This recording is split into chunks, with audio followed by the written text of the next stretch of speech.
So the other day, man, I was just on YouTube and I saw this video pop up, and y'all know this one, right?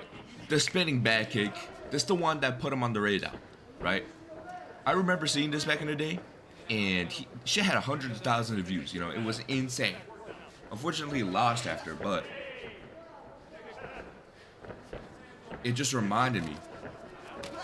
Ooh, it's nasty to this day, man. It's nasty to this day. Freezes him like Elsa. Trust. Anyways, it just reminded me because recently Joaquin Buckley has been going on a bit of a run at welterweight. You know, Tyler the Destroyer right here. Look at this dude, man. I know I wasn't the only him counting out. Let me respeak.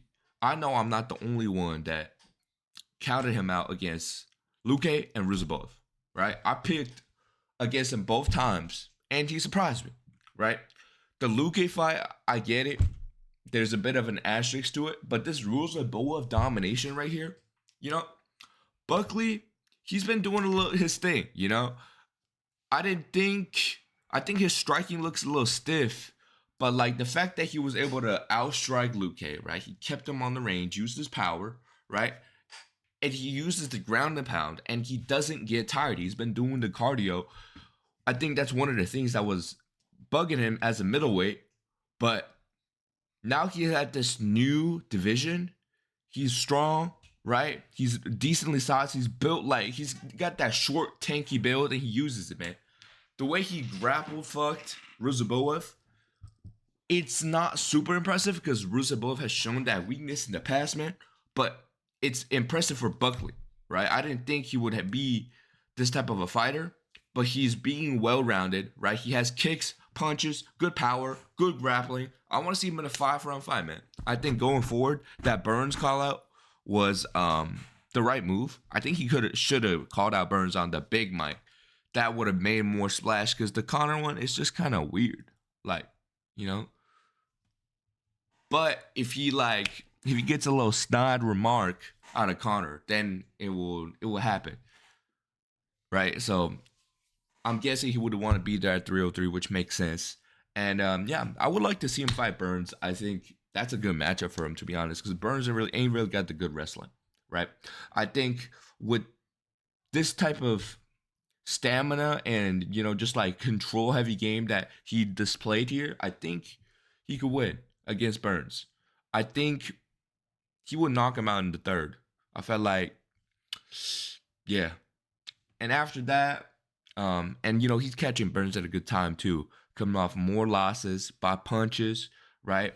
And Burns he's a dog, man. So Burns is becoming the gatekeeper of the division. You know, the young guys are going through him, and I think Buckley's gonna get him, and he's probably gonna catch like one of the losers, and like JDM and Shavkat, or like the loser of Balal and Edwards, or maybe if he beats Burns, to give him Usman title elimination belt. I think that makes sense. I think that would be a fun fight, actually, because I trust in because Usman's still a dog, right? But I think Buckley has a style that can do well against Usman. He's got more kicks, right? He's got more diverse striking. If he got the good anti-wrestling, I could see him getting to a title shot. I don't think he beats Leon, though, or like Shaka. But maybe he'll prove me wrong, man. He has done so far. But yeah, man, that's my rant on Joaquin Buckley. I was sleeping on him. And, you know, like, now he's doing his little thing. I'm a fan. I like that he markets himself. I like he gets his name out there and actually says something. Like, Buckley ain't just one of the NPC welterweights. Yes, brother.